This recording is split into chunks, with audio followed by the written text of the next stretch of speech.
বিসমিল্লাহির রহমানির রহিম।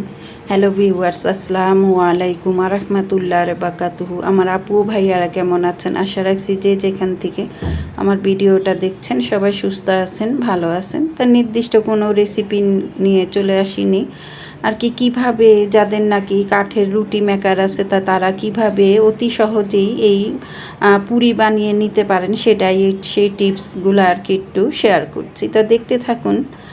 তা কথা বলতে বলতে একটা কথাই মনে পড়ছে, আমার থাম্বনেল দেখে অনেকে হয়তো বুঝে গিয়েছেন আমি কি সম্বন্ধে আজকে একটা টপিক নিয়ে আসছি।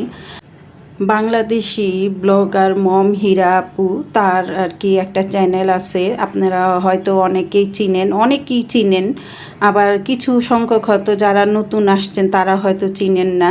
তো এই আপুর চ্যানেলটা যা 4 বছর যাবৎ বা এর চেয়ে বেশি হতে পারে তার এই চ্যানেলটা নিয়ে সে কাজ করছে। আর তার কিন্তু অনেক বড় একটা চ্যানেল এটা, তার পাশাপাশি কিন্তু তার একটা রান্নার চ্যানেলও আছে।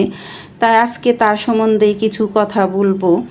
তাই আর কি অনেক কিছুই আছে গোপন করা যায়, আবার অনেক কিছুই আছে গোপন করা যায় না। যারা নাকি ব্লগ ভিডিও চ্যানেলটা করে তারা কিন্তু পরিবারের সম্পর্কে কিন্তু যে সব বিস্তারিত তুলে ধরে তা কিন্তু নয়, বা কিন্তু আমরা তাদের কথাবার্তাতেই বুঝে যাই যে তারা কীরকম। তাদের রেগুলার যদি আমরা ভিডিওগুলি দেখি তার সম্বন্ধে কিন্তু আমরা বুঝে যাই সেই মানুষটা কীরকম।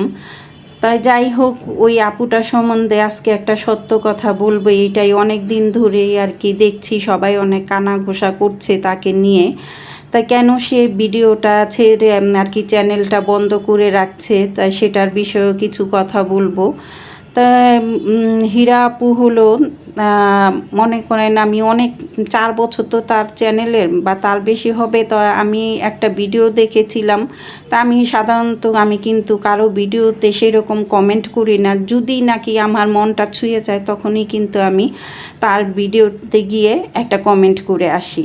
তাই তেমনি হীরা আপুর একটা ভিডিও ছিল যে তার শাশুড়িকে নিয়ে, তার ওই ভিডিওটা দেখার পর আমার চোখে পানি চলে আসছিল। আর হলো সরি আর হলো মনে করেন তারকে আমি অনেক বড় একটা কমেন্ট লিখে আসছিলাম। তখন আর কি ওই মুহূর্তে আমার শাশুড়ি মা ছিল না আমার পাশে। তা সেটাই আর কি আমার চোখটা আর কি কান্নায় ভরে আসছিল। তাই সেই উদ্দেশ্য করে আপুকে একটা কমেন্ট করে আসছি। আর আপু কিন্তু একটা জিনিস জানি না কারো কমেন্টের উত্তর দেয় কি না, কেন আর কীভাবেই দিবে। তার অনেক বড় চ্যানেল, অনেক ভিউজ হয়, তাই সেই তুলনায় কিন্তু তার পক্ষে সম্ভব না সবার কমেন্টের উত্তর দেওয়া। তাই সেই উদ্দেশ্যে দেখলাম যে সে আমার কমেন্টেরও কোনো উত্তর দেয়নি। প্রথমে মনটা খারাপ হয়েছিল, তারপরে চিন্তা করে যে দেখলাম যে না, তারা হলো একটা বড় ইউটিউবার, আমার কমেন্টটা বা অনেক শেষের দিকে তারা কীভাবেই বা উত্তর দিবে।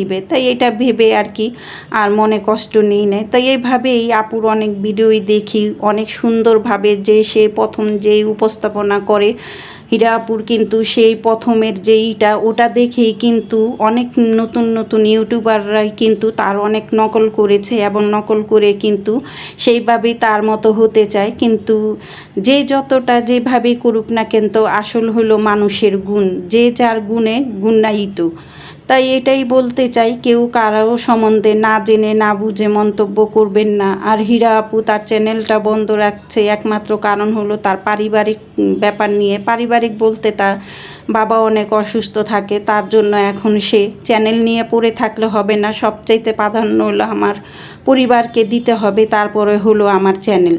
তাই এটা দিয়েও কিন্তু আমাদের সংসার যে চলে তাও কিন্তু নয়, বা হীরা আপুর সংসার চলে, তারা আয় করে, অনেক টাকাই আয় করে, তারপরে তার কাছে কিন্তু সবচাইতে বড় প্রাধান্য তার বাবা মা, তার স্বামী, সন্তান।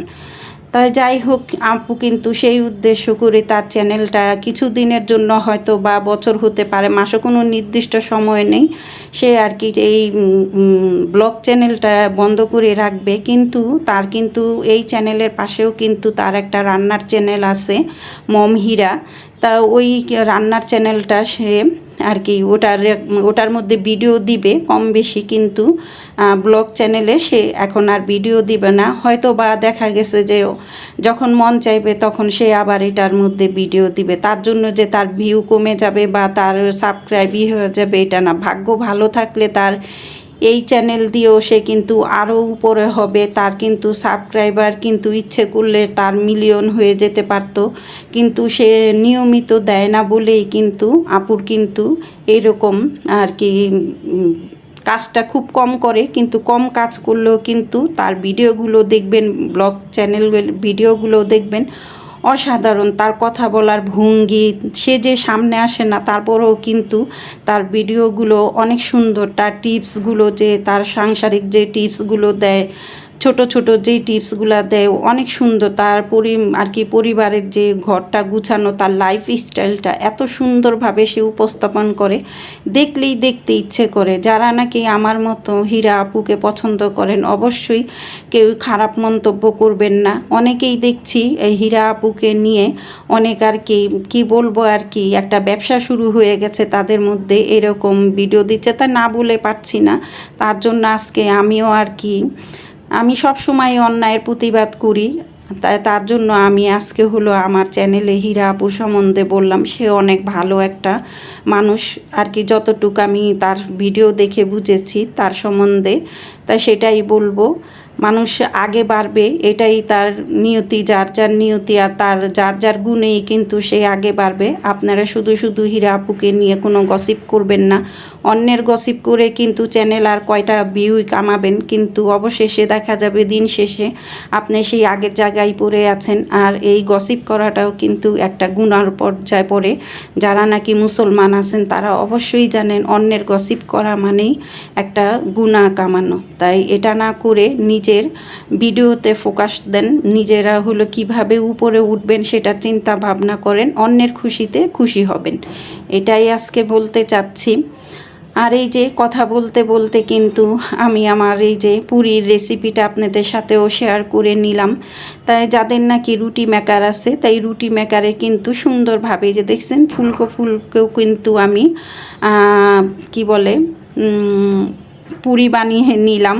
তা পুরিগুলো কিন্তু মাশাল্লাহ খেতে কিন্তু অনেক মজা হয়েছিল। তা আলুটা যে যার ভাবেই কিন্তু আলু পুরি, ডাল পুরি এভাবে করে রুটি মেকারে করে নেবেন, অনেক সুন্দর হয়। আর একবারে খুব অল্প সময়ে কিন্তু এই এই পুরিগুলো হয়ে যায়, আর রুটিও মাশাল্লাহ ভালোই হয়। তা যাই হোক, আমার কথাবার্তাতে যদি কোনো ভুল ত্রুটি পান তাহলে ক্ষমার দৃষ্টি চোখেতে দেখবেন। আর নতুন আপুদের বা সবাইকেই বলছি যারা নাকি হীরা আপুর চ্যানেলটা ভিজিট করেন নাই তারা করে আসতে পারেন, অনেক ভালো ওই আপুর, ওনার ভিডিওটা দেখলেই আপনারা মুগ্ধ হয়ে যাবেন। যাই হোক, আজকের মতো বিদায় নিব। সবাই সুস্থ থাকবেন, ভালো থাকবেন, এই বলে আজকের মতো বিদায় নিচ্ছি। আল্লাহ হাফেজ। আসসালামু আলাইকুম ওয়া রাহমাতুল্লাহি ওয়া বারাকাতুহু।